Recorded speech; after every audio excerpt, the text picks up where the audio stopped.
Have you ever got the distinct impression that someone else is running your life, that you're just following a set of instructions that are for somebody else, and you're just living this life that you don't really enjoy, that you never would have chosen, and you can't quite work out how you ended up there? Last year, I was on an aeroplane coming back from our holiday in Turkey, and the doors were shut for takeoff, and we were just about to taxi away when the pilot came on the tannoy and he said, we appear to have a problem because we have just filed our flight plan based on the computer readout from this aeroplane, and it doesn't match up at all with the flight plan that was filed by the airline a week ago.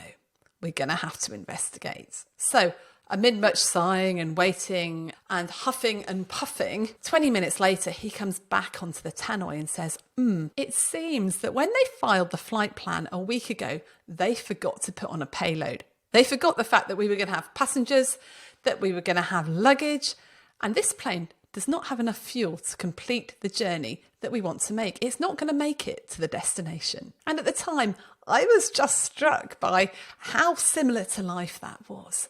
That if you let somebody else design your life, then actually it's not going to work for you. You may well crash and burn as you go along. And that got me thinking just how often I have felt that I'm not living a life that I want to live, that someone else has designed the life for me, and it's not quite what I wanted, and it's not actually working that well for me. And more to the point, I might not get to the destination because I haven't got enough fuel on board, and it just doesn't suit me. And it's very, very common in the coaching world for us to get completely obsessed with goals. What do you want to achieve? Where do you want to get to? Because society seems to be obsessed with achievement without actually thinking, how am I going to get there? And we get very focused on outcomes, on what level we want to get to, on our achievements, on the hierarchy, on the running this, the having the big house, the big projects, the big businesses, the amazing practices, all those sorts of things. And we don't actually think about how we want to live. I remember distinctly when I went on a business retreat a few years ago, when I was thinking about what I wanted to do with my career and what I wanted to do with the training organisation. And a business coach sat me down and I thought, great, we're going to set some goals. We're going to work out what the most important things are that I'm going to have to do and set some targets, etc., etc. And you know what he did? He sat me down and he said, right, Rachel, in 5 years' time, what do you want your life to look like? How do you want to be living? Do you want to be working? How much do you want to be working? How much leisure time do you want? Do you want to be in one place? Do you want to be travelling around? Do you want to be going out to work? Do you want to be working from home? How much time do you want to see with your family? What about hobbies? And it brought me up really short because I thought, well, it's more important to work out what the outcomes we want from the business, what we want to achieve. And I'd got things around the wrong way. It was more important to think about how I wanted to live than what I wanted to achieve, because there's no point achieving all that sort of thing if you're not going to reach your destination, if you're going to run out of fuel along the way, and if you're going to be totally miserable. And I think in the medical profession and other high stress professions, we get this so wrong. We just get so focused on being that person that we think we want to be that we forget about how it's going to affect our lives and how we're actually going to feel along the way. If we just get caught up in being that certain person and delivering in order to hit those goals, be it financial or be it achievement-based careers goals, that we soldier on and on, working every hour God sends and not being particularly happy and letting vast chunks of our life just pass us by, thinking, well, I'll be happy when I've achieved that. I'll be happy when I've done that. I'll be happy once I've retired. But we forget that life is about the journey. It's not about the end destination. And frankly, I know some people that are working so hard and are so stressed that they're not going to get to their destination. They're not going to get to retirement because they will become sick. They will burn out. And we know that stress has a huge impact on your physical and your mental health. And frankly, I don't think it's worth being a millionaire or the chief medical officer if you're just miserable with it. And so we get things so wrong. We think that in order to be happy, we have to be successful. And in order to be successful, we just have to work really, really hard. All the research shows us that actually, in order to be successful, you need to be happy. So it's good news all along. The question is, how do we get to that point where we're really happy on the journey as well? Well, this is where we need to design our own flight plans, because most of us have no idea what we're aiming at in terms of a life that we can live, in which we've got a great work-life balance, in which we've got good connections with our family, in which we've got meaning and purpose to back that all up. And I remember coaching a mid-careers GP, and she was saying to me, I just want to have a day off. I can't get to my day off. Can you help me do that? And she was a partner. She worked 3 days a week with all the extra admin that comes with that. She had a job for a day a week at the local CCG. She was an appraiser, and she also ran another committee. And she was finding that she was so busy, she wasn't really getting to any of these roles, and she certainly wasn't doing anything well. So we started off by saying, right, let's get really real about what is going on. So we plotted out a week on a piece of paper using some post-it notes. So how much time was she working really? So we put down all the admin that she had to do, all the surgeries that she had to do, the amount of time the additional roles took her, the amount of time she was prepping for the appraisals, how long it took to do the appraisals.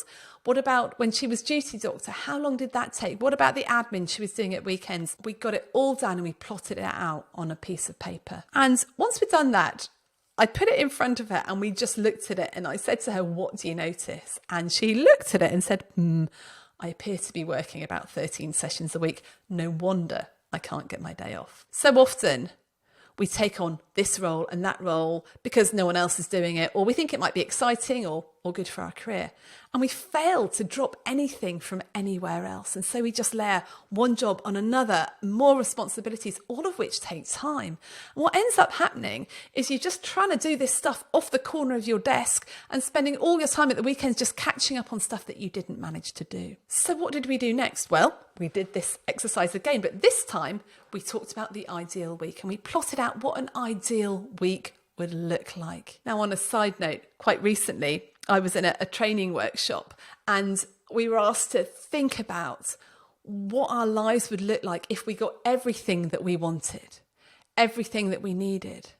And so I was just picturing what would it look like if I could wave a magic wand, if I'd won the lottery, if I had everything I could possibly want or need. And you know what? My life didn't look that different, but what did look different was I had more time and space. I wasn't rushed. I wasn't hurried. And loads of us think that we'll be happy when we get more money, when we achieve more. But actually, it's not really money we need. It's time and space that we need. Now, this is good news because you are in control about how you manage your work and how you manage your time.